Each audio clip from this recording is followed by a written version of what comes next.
Visualmente el dólar está en todas partes. De hecho, es el epítome de lo que ahora se llama una marca global. Un billete de $20 se reconoce inmediatamente en cualquier parte del mundo. Psicológicamente representa mucho más que una moneda. Se ha convertido en el símbolo universal del enriquecimiento. Piensen en todos los libros y películas con la palabra dólar en su título. Económicamente, el dólar está en el corazón de todo. Para algunos representa la eficacia económica de Estados Unidos, para otros simboliza el imperialismo americano. La fortaleza de la moneda de un país depende de la fortaleza de su economía. Cuando el dólar estornuda, el mundo se resfría. A continuación conoceremos la historia del dólar, una de las sagas económicas más extraordinarias del mundo moderno, narrada por las personas que mejor lo conocen, que han formado parte de su evolución o lo estudian como meros observadores. Esta es la historia de cómo el dólar llegó a convertirse, en menos de 2 siglos, en la moneda de todo el planeta. Pero ¿seguirá el dólar su avance triunfal o el mundo cambiará y con él el destino del dólar americano?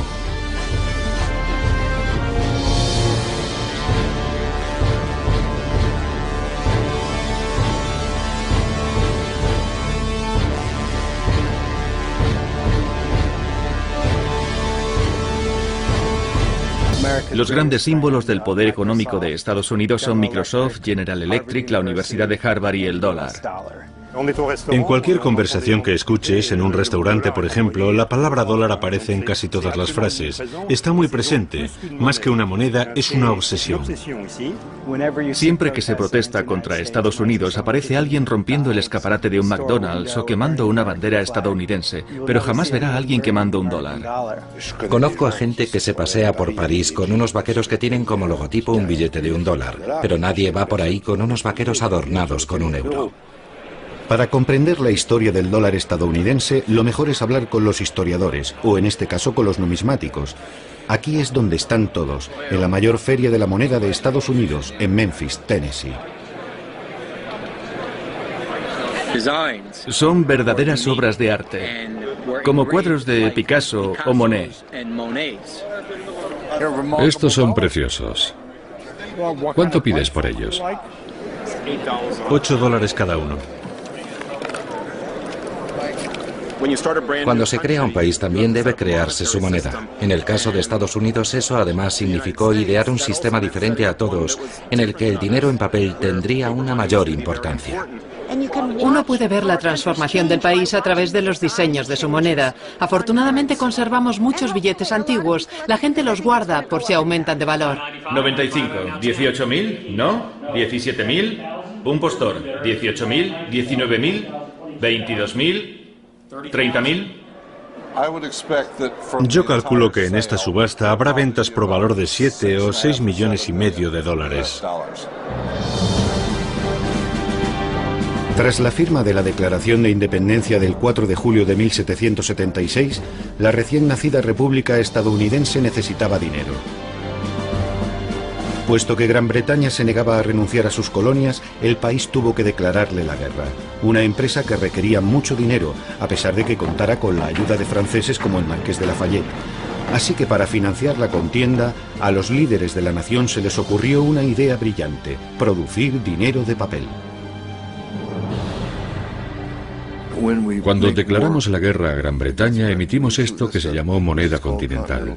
Las colonias, o mejor dicho, el Congreso Continental que las representaba, comenzaron a emitir este papel moneda. Por primera vez vemos escrita la palabra dólar sobre estos billetes, pero ¿de dónde viene? Su origen no es americano. De hecho, procede de Centro Europa, donde en el siglo XV había importantes minas de plata en el Valle de San Joaquín, ahora en la República Checa. Las monedas que circulaban por la zona recibieron el nombre de Joachimsthalers, que quiere decir procedente del Valle de San Joaquín. Con el tiempo, dichas monedas pasaron a llamarse simplemente thalers o taleros, denominación que quedó como nombre genérico para cualquier moneda de plata de cierto valor, y de ahí procede por deformación la palabra dólar.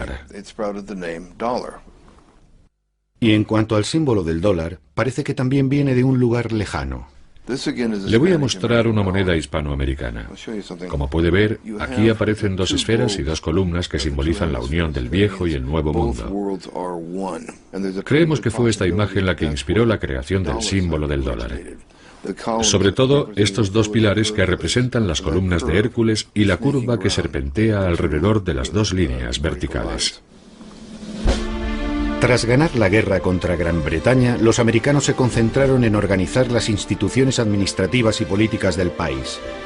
Redactaron la famosa Constitución de Estados Unidos y George Washington fue nombrado presidente. Desde entonces su rostro aparece en todos los billetes de $1. George Washington eligió a un antiguo banquero, Alexander Hamilton, como su primer secretario del Tesoro. Su rostro también aparece ahora en el billete de $10. Hamilton quería crear un banco central, federal y nacional que fuera la única institución competente para emitir moneda. Creía que un banco así era necesario para el desarrollo del comercio y la industria. Sin embargo, Thomas Jefferson estaba en contra y su retrato aparece hoy en el billete de $2. Según Jefferson, no era necesario crear ningún banco central porque él creía en un país descentralizado y agrícola. ¿Por qué no hablamos con los propios protagonistas? Caballeros, gracias por acompañarnos. ¿Me oyen bien? Ahora sí, perfectamente. Señor Jefferson. Buenos días, encantado. Señor secretario, ¿es necesaria la creación de un banco central? Tenemos una deuda de $80 millones, una suma extraordinaria. Necesitamos crear un banco nacional para mantener y estabilizar nuestra moneda. Eso además nos permitiría emitir más dinero en caso de necesidad, sin olvidarnos de que nos dará credibilidad ante el resto del mundo. Hay que ser muy retorcido para pensar que todos aquellos que quieren para este país una industria y una economía prósperas y bien organizadas son meros sinvergüenzas sin escrúpulos. Yo no predico la pobreza, solo digo que debemos procurar que el dinero se distribuya de forma equitativa. Habría que vigilar de cerca a esa institución para que trabaje por el bien de todos, y no de una minoría de privilegiados. La controversia acabó en un compromiso. En 1791 nace en este edificio de Filadelfia el primer Banco Central Federal del país. Como Banco Central, sin embargo, deja mucho que desear.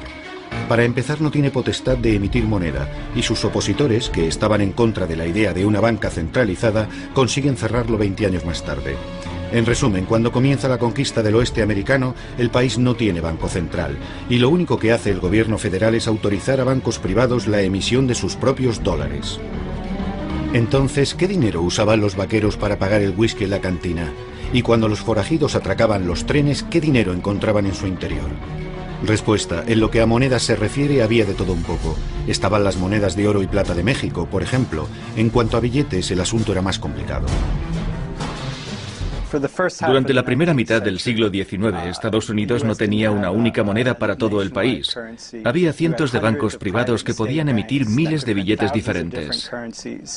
El panorama era el siguiente. Había 8.000 bancos que emitían cada uno 8 billetes diferentes. Así que teníamos cientos de miles de billetes distintos. Si a eso le añadimos una población que jamás veía un documento impreso, aparte de la Biblia, ¿cómo podían saber qué dinero era bueno? En 1860 había unos 10.000 tipos de dólares distintos en circulación. Fueron buenos tiempos para los falsificadores, sobre todo para los malos. En la actualidad, cuando falsificas algo, haces una imitación, una copia de algo existente. Pero como había miles de bancos distintos, los falsificadores listos se dieron cuenta enseguida de que no valía la pena molestarse en hacer copias. Podían crear sus propios bancos, completamente ficticios. Y eso es lo que hicieron muchos. Y para complicarlo todo aún más, los bancos y los falsificadores no eran los únicos metidos en el ajo. Las compañías ferroviarias, los hoteles e incluso algunas tiendas imprimían sus propios dólares. Pongámonos en situación. Imaginemos que va a una tienda, digamos en Filadelfia, y que se dispone a pagar con un billete de $1 emitido por un banco de Tennessee, por ejemplo. En ese momento comienza el regateo con el tendero para establecer cuánto vale ese billete. Usted diría, por supuesto, que su valor es de $1, pero él argumentaría que no, que ese banco tiene muy mala reputación y que como mucho ese dólar solo vale 50 centavos. ¿Se imagina cómo sería hoy si cada vez que vamos a una tienda tuviéramos que llegar a un acuerdo en la caja acerca de lo que vale la moneda que queremos usar? Sería ridículo. La situación estaba totalmente fuera de control cuando estalló la Guerra Civil, en la que los unionistas del norte se enfrentaron a los confederados del sur. La Unión no tenía dinero, pero debía pagar a sus soldados, así que tuvo que recurrir a otro tipo de financiación. La solución más sencilla cuando un país no tiene dinero es fabricarlo, así que igual que George Washington un siglo antes, en 1863 Lincoln decide reorganizar todo el sistema. Le oigo, señor, y es un gran placer charlar con usted hoy. Los días en los que cualquiera podía emitir moneda han acabado. Bueno, es necesario estandarizar la moneda. Y se debe hacer de la mano de un gobierno central y un banco central. Y la única forma de conseguirlo es emitiendo una moneda creíble para el pueblo americano, donde figure el gran sello de Estados Unidos con su águila impresa, para que así todo el mundo sepa que tenemos una única moneda y que puede confiar en ella. A partir de aquel momento solo habrá una autoridad con capacidad para emitir moneda, el gobierno federal. Emitieron un billete que enseguida recibió el nombre de greenback o verde. El nombre greenback viene del hecho de que estos nuevos billetes estaban también impresos por detrás y en color verde. Y se hizo así porque era imposible reproducir el verde en el reverso con los métodos de falsificación de la época. La impresión en verde desalentará a los falsificadores. Así que, mientras que en 1849 había 10.000 tipos de billetes distintos, en 1866 solo había un puñado. Abraham Lincoln se convierte así en el padre del dólar tal y como lo conocemos hoy en día. Después de él, todos los dólares repetirán el mismo diseño. Son fascinantes, muy bonitos. Fíjese en la calidad del grabado. Este es mi favorito. No, este es el segundo. Este otro es mi favorito. Si se observa con detenimiento estos dólares del siglo XIX, vemos que en todos ellos siempre hay una referencia al oro. Es lo que se llamaba el patrón oro, y significa que el Banco Central cambiará cualquier billete de dólar por su valor en oro.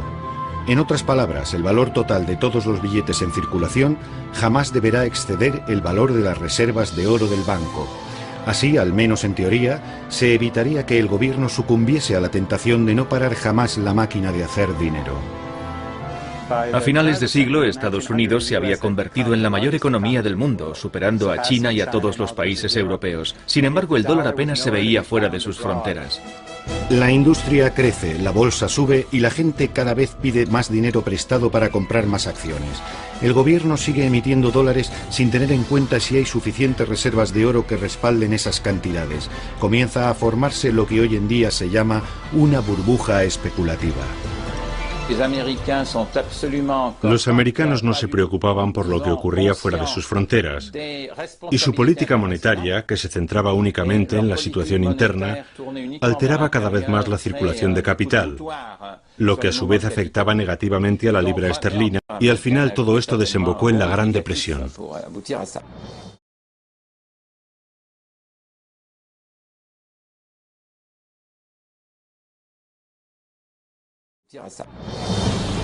La burbuja especulativa explota el miércoles 24 de octubre de 1929. La bolsa se desploma. La gente corre a los bancos para cambiar sus dólares por oro. Después de todo, están en su derecho, lo pone en los billetes. Naturalmente, los bancos no pueden pagar a todo el mundo y tienen que cerrar. En solo unas semanas el país se sume en el caos económico. Ha comenzado la Gran Depresión. Millones de ciudadanos perderán su trabajo. Si se deja a los inversores y financieros solos, si se deja que hagan lo que quieran, siempre se van a los extremos.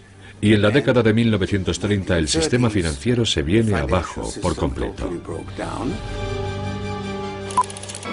La gente ha sabido adaptarse a la actual situación de crisis con estos dólares de fabricación casera. Están diseñados para resistir la inflación, con la garantía de que durarán mucho tiempo. Por extraño que parezca, este dólar es aceptado en los comercios del barrio. En Nueva York, el sistema de trueque experimenta un nuevo auge.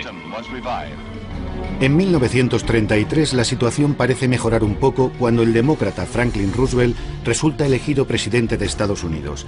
La máquina económica comienza a funcionar de nuevo. Ese mismo año, sin embargo, otro líder también fue elegido por su pueblo, Adolf Hitler, en Alemania. Cuando la guerra termina, los vencedores deben reconstruir el mundo. En 1945 crean las Naciones Unidas y para ocuparse de los asuntos económicos se reúnen en Bretton Woods. En 1944, un limitado número de personas se reunió en una pequeña ciudad de la costa este de Estados Unidos con la idea de que las prácticas económicas, las guerras de las monedas, contribuyeron en gran medida al estallido de la Segunda Guerra Mundial. Así que para evitar que algo así se repitiera, se estableció una especie de Naciones Unidas financieras. Se decidió, como una de las consecuencias de la guerra, que a partir de ese momento, la moneda de referencia en el sistema financiero global sería el dólar. Las monedas más potentes habían desaparecido debido a la guerra y todo el mundo debía dinero a Estados Unidos porque era el país que estaba financiando la reconstrucción de Europa. La libra esterlina estaba muerta, o casi, el franco francés igual. 44 países firmaron aquel acuerdo, prácticamente todos los países de más peso en el mundo libre. La Unión Soviética participó como invitado, pero al final decidió no firmar. Aquello fue un hecho sin precedentes. Bretton Woods establece lo que se denomina un sistema de cambios fijos. El valor del dólar se fija en $35 por onza de oro. El gobierno de Estados Unidos se compromete a cambiar una onza de oro a cualquier banco central que le presente $35. El cambio de otras monedas también se fija de forma más o menos permanente con relación al dólar. Al convertirse en moneda de cambio internacional, el dólar adquiere el estatus de moneda de monedas. Y ser el país que emite la moneda que usan otros países es un gran privilegio, porque permite a Estados Unidos tener un gran déficit en su balanza de pagos. ¿Cómo financia ese déficit? Como todos los países, con su propia moneda. Pero cuando ese dinero se acaba, los demás países tienen que financiarlo con dólares, con oro, con lo que tengan. Y cuando eso también se acaba, entonces se ven forzados a poner límites a ese déficit. Todos los países cuentan con esta especie de mecanismo que limita el déficit cuando ya no pueden responder de él, excepto Estados Unidos, porque financia todo su déficit con su propio dinero. Se podría decir, utilizando una imagen quizá engañosa, que ya que Estados Unidos maneja la máquina del dinero, para ellos es fácil financiar su propio déficit. En los años 50, Estados Unidos inunda el mundo con sus dólares. Al principio como parte de su programa para la reconstrucción de Europa, el famoso Plan Marshall. Los países de Europa Occidental por fin estamparon sus firmas en un importante documento. El Plan Marshall ya tiene luz verde. El Acuerdo de París establece que Estados Unidos volverá a enviar americanos al extranjero, pero esta vez serán suministros para la paz en forma de comida, maquinaria, personal y dólares. Se ha hablado de cifras que rondan los 17 millones de dólares. Después, en la década de los 60, Estados Unidos comienza a comprar el mundo. Hacen grandes inversiones en el extranjero mientras al mismo tiempo financian la guerra de Vietnam. Todo se paga en dólares, por supuesto. Invertíamos en el extranjero más de lo que el resto del mundo invertía en Estados Unidos, así que en el cómputo general teníamos un déficit de varios miles de millones de dólares. Una cantidad minúscula comparada con el déficit actual. Aquello puso nerviosas a muchas personas. El presidente francés de Gaulle fue uno de los primeros en criticar este hecho. Como dijo en los años 60, que Estados Unidos emitiera la principal moneda era un privilegio excesivo. Eso lleva a los americanos a endeudarse y a hacerlo gratuitamente con respecto al extranjero. Porque aquellos que les deben dinero les pagan en dólares y no con oro, de tal que sí tiene un valor real. El oro se puede transferir a otros sin riesgos y sin sacrificios. En el invierno de 1964, Francia optó por un enfoque más agresivo que prolongó hasta después de 1965 y que se tradujo en un intento de cambiar sus dólares por oro. Bien, Francia dejó claro cuáles eran sus intenciones, pero los alemanes, que estaban haciendo lo mismo, no dijeron nada. Así que las reservas de oro estadounidenses comenzaron a bajar. Habíamos emitido tantos dólares que solo podíamos responder del 20% de toda la moneda que guardaban los bancos centrales. El miedo era que la pérdida de confianza en la economía americana provocase el pánico bancario y que todos los países corrieran a cambiar sus dólares por oro al mismo tiempo. Estados Unidos no podría responder a la demanda de oro y eso daría lugar a otro gran desastre económico. El general de Gaulle decidió retirar las reservas de oro francesas de la Reserva Federal. Se trataba únicamente de un asunto técnico, pero produjo un gran revuelo político. El general de Gaulle me preguntó, ¿está el oro ya de camino? Sí, señor, lo estamos trayendo. Luego añadió, tenemos que agilizar las cosas. Escucha, quiero que envíes el Colbert. El Colbert era nuestro único buque de guerra por aquel entonces. Enviamos el Colbert a Fornos, cargamos el oro y lo traemos de vuelta. Señor, dije, eso es imposible. Si manda un barco de guerra a Estados Unidos para traer el oro, provocará un terrible incidente diplomático. Así que al final se desechó esa idea. Los americanos no se lo habrían tomado muy bien porque pensaban que estaban proporcionando un servicio necesario al resto del mundo. Nosotros los americanos somos los que proporcionamos liquidez al sistema. Somos intermediarios financieros. Hacemos posible que el sistema financiero mundial funcione porque tenemos la competencia financiera de la que otros carecen. Es un servicio que le proporcionamos y si el dólar se convierte en un problema, será su problema, desde luego no el nuestro. Han escuchado una alusión al famoso comentario hecho por el secretario del Tesoro John Connally a una delegación de europeos que se quejaban de su política monetaria. El dólar es nuestra moneda, pero es vuestro problema. Las decisiones que toma el secretario del Tesoro y las políticas económicas de Estados Unidos están pensadas para beneficiar al país, pero también tienen un impacto en el resto del mundo. Y eso se refleja en lo que decía Connally. Es nuestro dinero, nosotros lo manejamos, y si las decisiones que tomamos no les gustan, es su problema. John Connally no era un experto en la materia. Era un político, un tejano. Como saben, estaba en el coche del presidente cuando Kennedy fue asesinado. Era un tipo muy alto, un gigante de 1,94 y bastante locuaz. Además pensaba que la economía mundial se podía dirigir con cierta improvisación. Y también era un tipo un poco bruto a la hora de negociar. Les dijo a los europeos, si queréis seguir disfrutando del apoyo militar americano, con la Unión Soviética respirando en vuestro cogote, tendréis que mantener vuestras monedas más débiles, y esa será la solución. De esa forma reduciremos el déficit de la balanza de pagos. El sistema de Bretton Woods se vino abajo gracias a la maniobra de Nixon del 15 de agosto de 1971, cuando decidió sacar el oro del sistema. Un sistema de cambios fluctuante es totalmente diferente. El valor de las monedas en el mercado internacional viene determinado por la oferta y la demanda. Estados Unidos tiene hoy la mejor oportunidad de este siglo para alcanzar dos grandes ideales: disfrutar de la paz y crear una nueva era de prosperidad sin guerras. He dado órdenes al secretario Connally para que suspenda temporalmente la convertibilidad del dólar al oro u otro activo que tengamos en la reserva. Como consecuencia de esta decisión, tendremos una moneda más estable. Es posible que con esta acción no ganemos muchos amigos en los mercados internacionales. Habíamos vivido con un sistema de monedas estables. Las monedas más importantes eran estables. Si había fluctuaciones serían contraproducentes y afectarían a monedas menos importantes. Pero la más potente, el dólar, era totalmente estable. Era a lo que estábamos acostumbrados.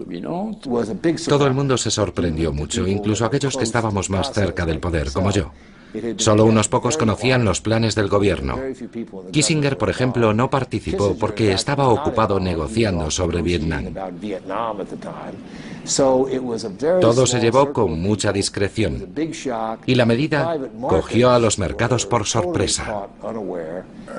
Los europeos y los japoneses quedaron muy sorprendidos. ¿Cómo?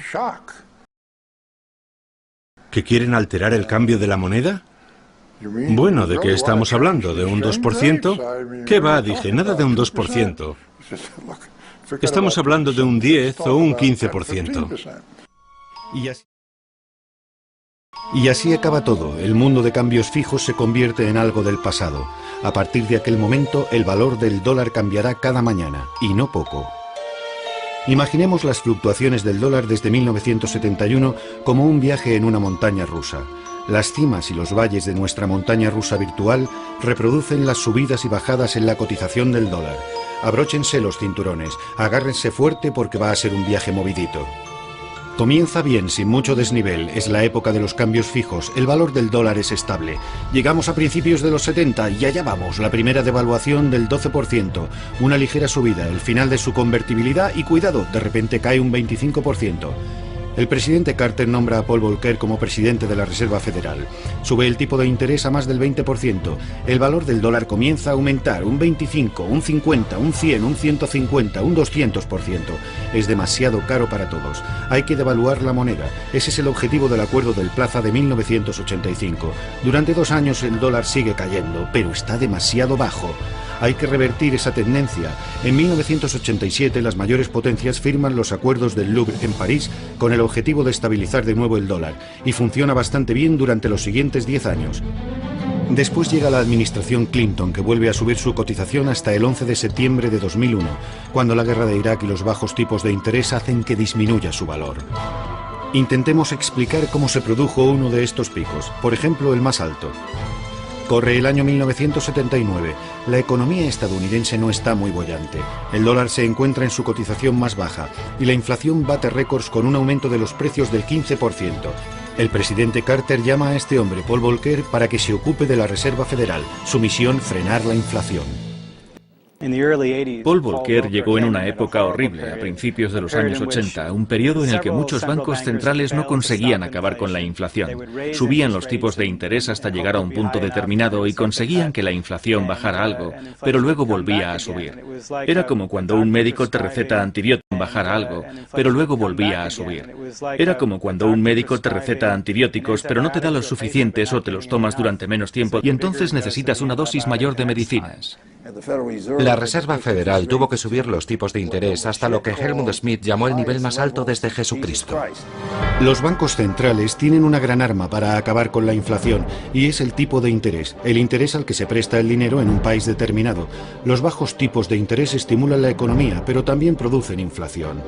Por otro lado, cuando los tipos de interés son muy altos, la economía se lentifica y la inflación disminuye. El truco está en encontrar la medida justa. Por aquella época había una inflación bastante alta. Así que mi prioridad era frenar la inflación.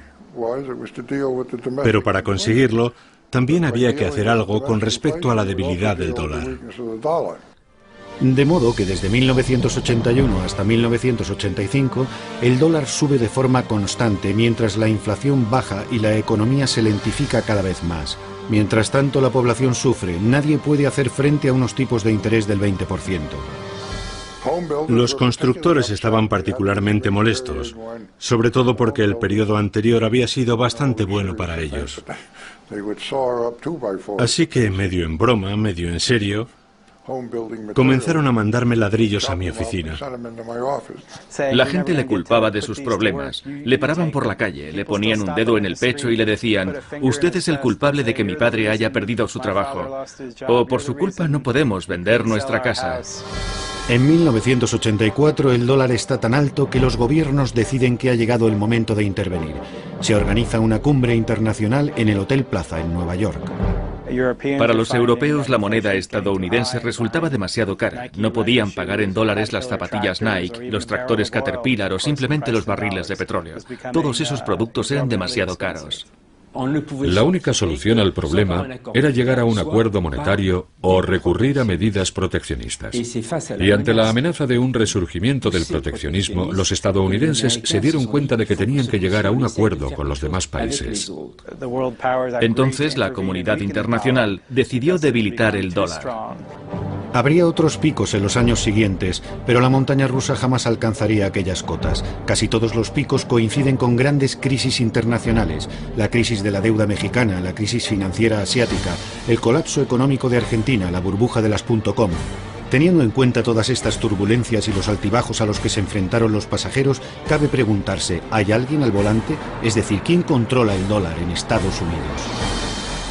La Reserva Federal es el Banco Central de Estados Unidos. Y nuestro objetivo es comparable al del Banco Central Europeo o el Banco de Francia antes del euro, por ejemplo. Nuestro trabajo es favorecer la estabilidad de los precios y un crecimiento sostenible de la economía, además de mantener el sistema financiero lo más estable posible. El sistema de reserva federal está compuesto por 12 bancos, cuyos accionistas son los sucesores de aquellos grandes bancos locales del siglo XIX que recibieron permiso para emitir sus propios dólares. Esto convierte al Fed en algo singular, porque es prácticamente el único banco central del mundo que no es público, sino privado. Los bancos del sistema de la Reserva Federal, como este de Nueva York, están en manos de los bancos comerciales. Son propiedad de los miembros del sistema de la Reserva Federal. Pero debido a su organización, el gobierno es muy estricto y vigila su funcionamiento muy de cerca. El término que se utiliza es algo técnico, pero se podría decir que somos instrumentos del gobierno federal. Aunque seamos empresas privadas, el gobierno supervisa nuestro funcionamiento. Para producir billetes, el Fed tiene su propia impresora, la Oficina de Grabado e Impresión en Washington, que es una agencia gubernamental. Emitimos unos 8.000 millones de billetes al año, lo que supone unos 750 millones al día. Este lugar es tan importante para los estadounidenses que hay una pasarela desde donde los visitantes pueden ver toda la zona de impresión. En cuanto a las máquinas, no parecen muy nuevas. Algo que no nos sorprende dado que el dólar no ha cambiado de tamaño ni color desde 1929.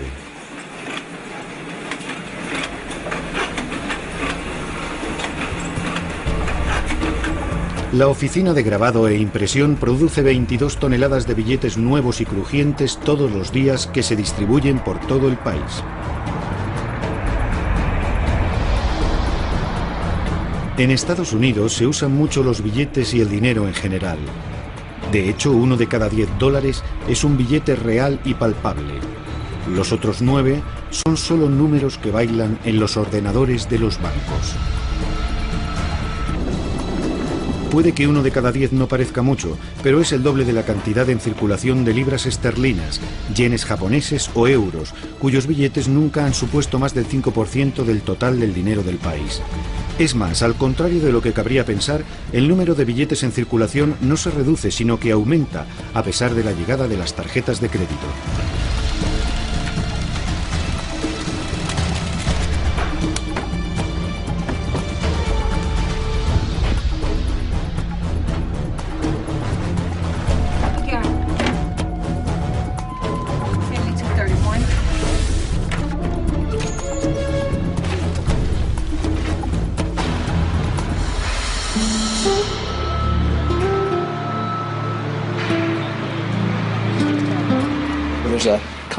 El ciclo de transporte y procesamiento es constante. En un mes, decenas de miles de millones de dólares fluyen por el sistema. Hay 2 razones que explican este uso particularmente intenso que los estadounidenses hacen de su papel moneda. La primera es exclusivamente interna. Aproximadamente el 15% de las familias americanas no tienen ninguna cuenta bancaria. Así que para muchas de esas personas, los billetes son la única forma de pago. Por eso, entre otras razones, el papel moneda es todavía muy importante, un bien que todo el mundo necesita. La segunda razón para la enorme cantidad de papel moneda en circulación se deriva del estatus del dólar como moneda internacional.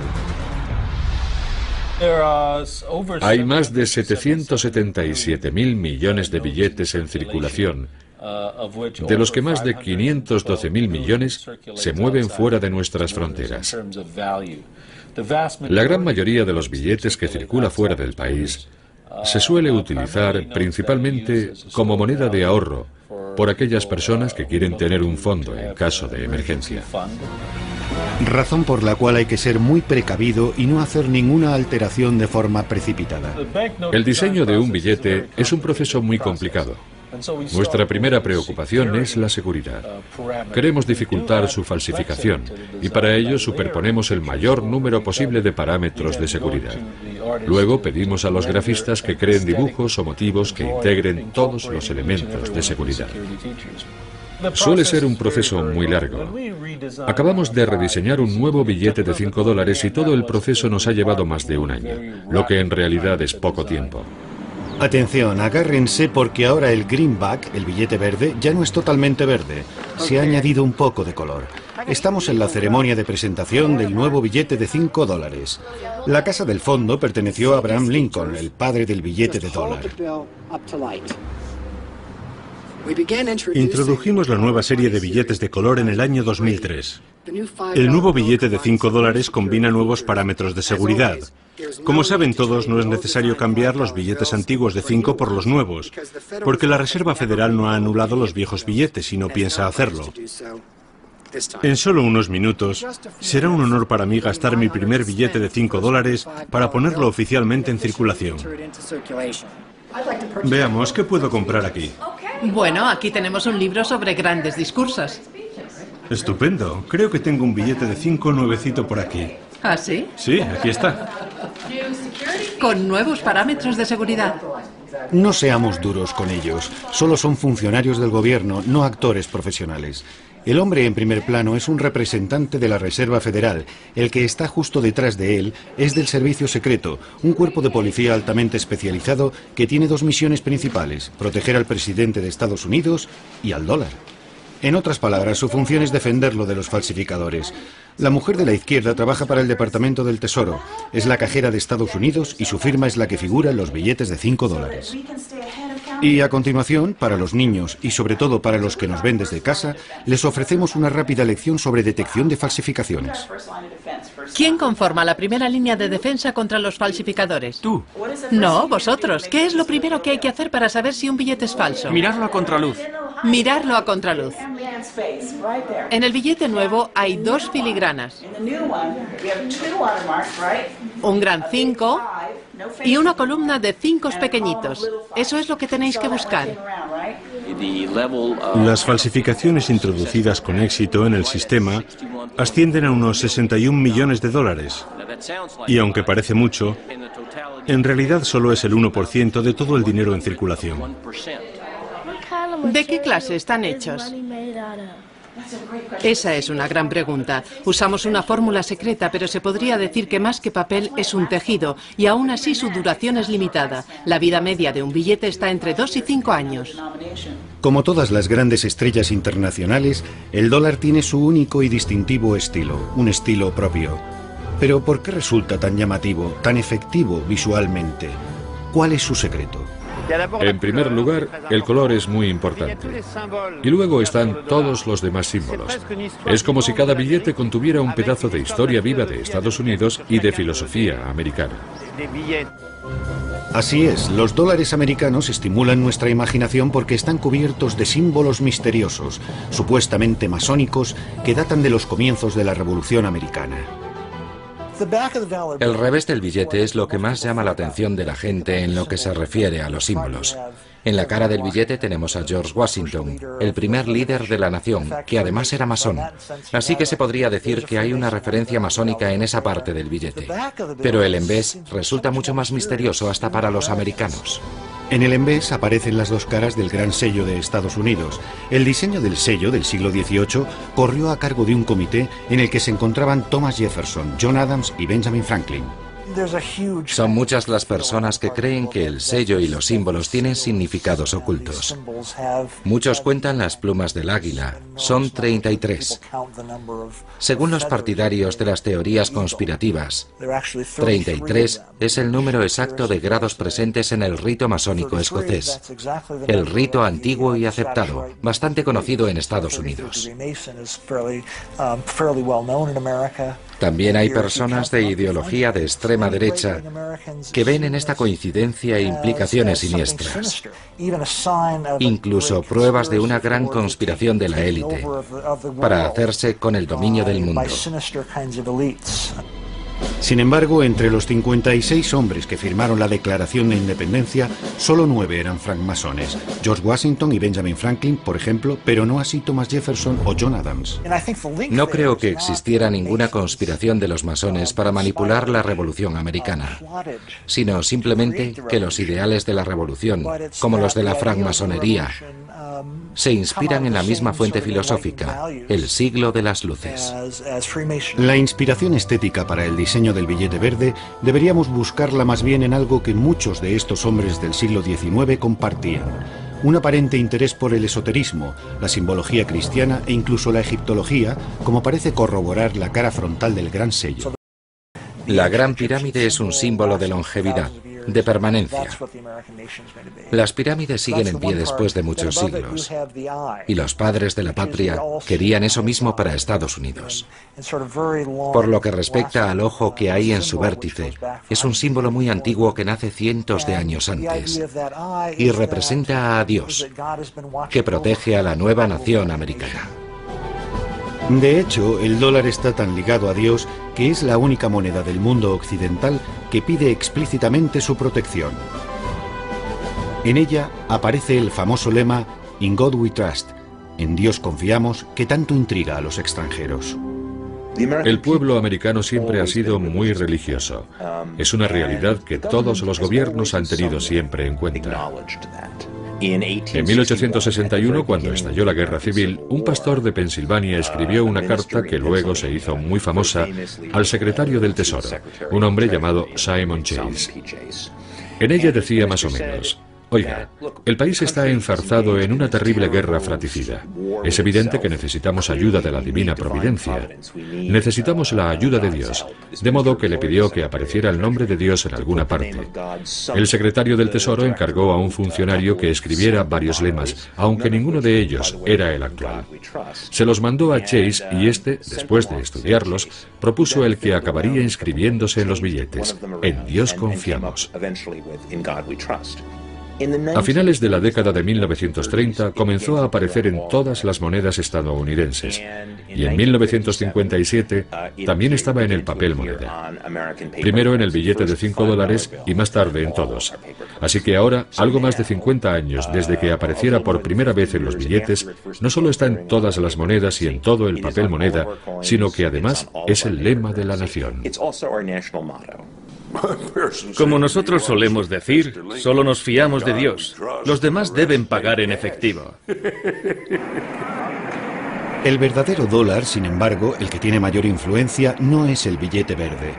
El verdadero dólar es el electrónico, el que solo existe virtualmente en los ordenadores de los bancos y se puede transferir de forma instantánea a cualquier lugar del planeta desde salas como esta.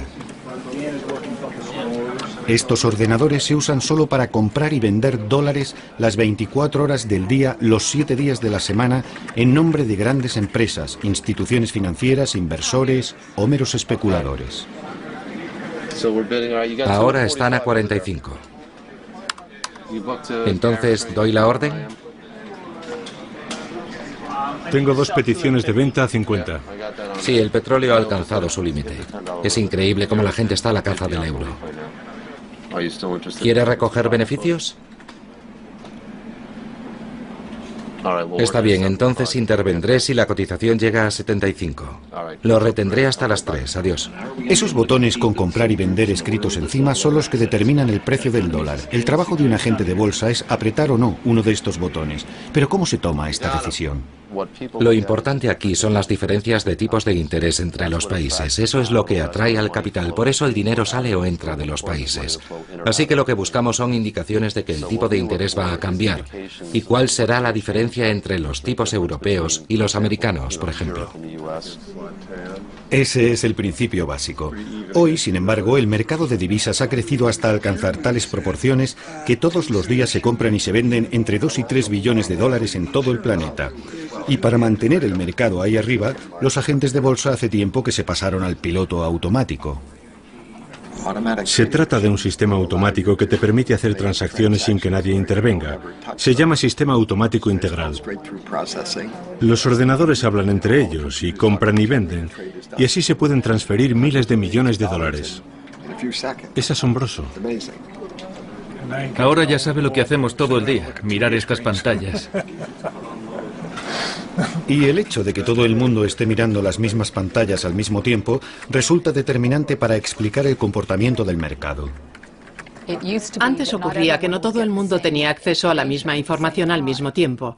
Ahora con Internet y con la rapidez del sistema, todo el mundo observa los mismos gráficos, todo el mundo conoce las últimas noticias, las declaraciones de los políticos y por eso, debido a que todos manejamos la misma información, reaccionamos de forma semejante y al mismo tiempo. Hay otro factor que quizá explique también la gran volatilidad del dólar en el mercado de divisas. La fluctuación de una moneda, al menos a corto plazo, viene casi enteramente dada por las sensaciones del mercado, si es expansivo o si tiene miedo. Es un reflejo de cómo se siente el mundo cuando se levanta por la mañana. Si está feliz, suele vender dólares. Si siente temor, suele comprarlos. Es algo totalmente irracional a corto plazo. Esa es una de las razones por las que resulta completamente incontrolable. Antes, el Fondo Monetario Internacional, el Banco Mundial y los bancos centrales eran los grandes protagonistas del mercado. Pero entonces el mercado creció y su influencia disminuyó. Así, si hace unos años el gobierno podía intervenir en los mercados de divisas, comprar o vender moneda y determinar así su valor, ahora con el crecimiento del mercado, eso ya no es posible. Y en la actualidad, el gobierno de Estados Unidos tiene todavía menos control sobre el valor de su moneda, puesto que solo 30 de cada 100 dólares están en manos de sus ciudadanos. Los otros 70 pertenecen a extranjeros, sobre todo a bancos centrales y a fondos de inversión. Los países con las mayores reservas de dólares son China, en primer lugar, seguida de las monarquías del Golfo Pérsico y de Japón. Europa va mucho más rezagada, junto con Rusia, la India, etc. Esto es Bahrein, un país situado en el Golfo Pérsico.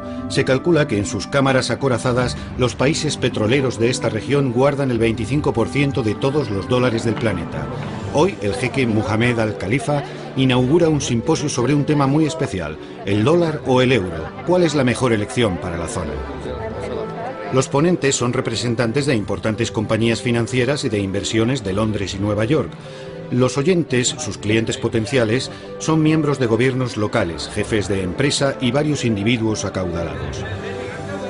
El dólar tiene mucha más presencia en esta parte del mundo que en ninguna otra, y es el resultado directo de la famosa reunión que tuvo lugar entre el rey Ibn Saud de Arabia Saudí y el presidente Franklin Roosevelt a bordo de un acorazado americano cerca del Canal de Suez en 1945. Ya fuera una negociación entre socios o puro imperialismo, el resultado fue un acuerdo según el cual Estados Unidos protegería la península arábiga a cambio de tener acceso al petróleo saudí. Desde entonces, el precio del petróleo se ha fijado en dólares y las monedas de los países del Golfo están ligadas al dólar con un cambio rigurosamente fijo. Así que no es de extrañar que, además de las ponencias, se vaya a celebrar una mesa redonda con economistas estadounidenses que han sido invitados a hablar sobre las fluctuaciones del dólar. Desde la Segunda Guerra Mundial, Estados Unidos es la mayor economía del mundo y su moneda la moneda del mundo. Cuando analizamos la evolución que muestra el gráfico, observamos que el dólar sigue una trayectoria en suave, pero en constante declive. Es un mercado tan grande que nadie lo puede controlar. Es un mercado mundial, sobre todo ahora. No sabemos si Qatar, Bahrein, los Emiratos Árabes Unidos mantendrán sus monedas vinculadas al dólar o si buscarán otras divisas. Esa es la gran cuestión. Es muy difícil. Hemos perdido casi el 40% del valor de nuestra moneda. Muchas gracias. Gracias a usted. Son muchos los que ya se preocupan. ¿Qué le pasa al dólar? Los gobiernos de la región del Golfo van a tener que tomar muchas decisiones importantes en los meses que se avecinan. Kuwait, como ya hemos visto, ha desvinculado su moneda del dólar. Y es posible que los demás países sigan su ejemplo.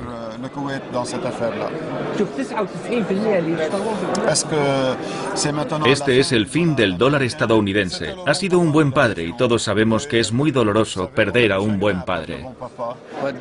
Pero eso no significa que vayamos a olvidarnos del dólar. Es posible que al final sean las fuerzas del mercado las que nos digan si será el euro o el dólar la moneda predominante, o quizá alguna otra. Los europeos y el mundo han estado obsesionados con el dólar durante los últimos 100 años por una razón muy simple. No había competencia. Eso ahora ha cambiado con la creación del euro. ¿Acaso la política de los últimos 10 años del Banco Central Europeo con sede en Frankfurt ha cambiado el paisaje monetario del mundo? ¿Está el todopoderoso dólar, el rey dólar, a punto de ser destronado por el euro? Creo que el euro tiene potencial para convertirse en el equivalente al dólar como moneda de reserva mundial o incluso para sobrepasarlo. Para los europeos es un éxito fenomenal. Si el euro fuera más agresivo o intentara ser más agresivo, probablemente desbancaría al dólar en poco tiempo. El euro no se creó para oponerse al dólar. No se creó como oposición a ninguna moneda existente. La ambición de Estados Unidos, y lo que voy a decir es una simplificación, es imperialista. Quieren ser la superpotencia del mundo. Nosotros no ambicionamos eso, no queremos gobernar el mundo. Ya lo hicimos en parte en el siglo XIX, pero ese ya no es nuestro objetivo. Y puesto que el euro rivaliza con el dólar sin querer o sin ser capaz de reemplazarlo por completo, ¿qué implica eso para el futuro del planeta? Creo que nos encaminamos a una situación en la que habrá un gran bloque norteamericano, un gran bloque chino, un gran bloque indio y quizá un gran bloque europeo. Y creo que con el tiempo es posible que el sistema evolucione hasta un punto en el que la función del dólar sea menos excepcional. Creo que sucederá de manera totalmente natural y será bueno para la economía mundial. Y la palabra final la tiene Paul Volcker, que ha sacado su bola de cristal para la ocasión. Haré dos afirmaciones. Una es que el mundo estará mucho mejor cuando solo haya una moneda única. Y dos, que no creo que viva para verlo. Ni siquiera creo que lo vea usted.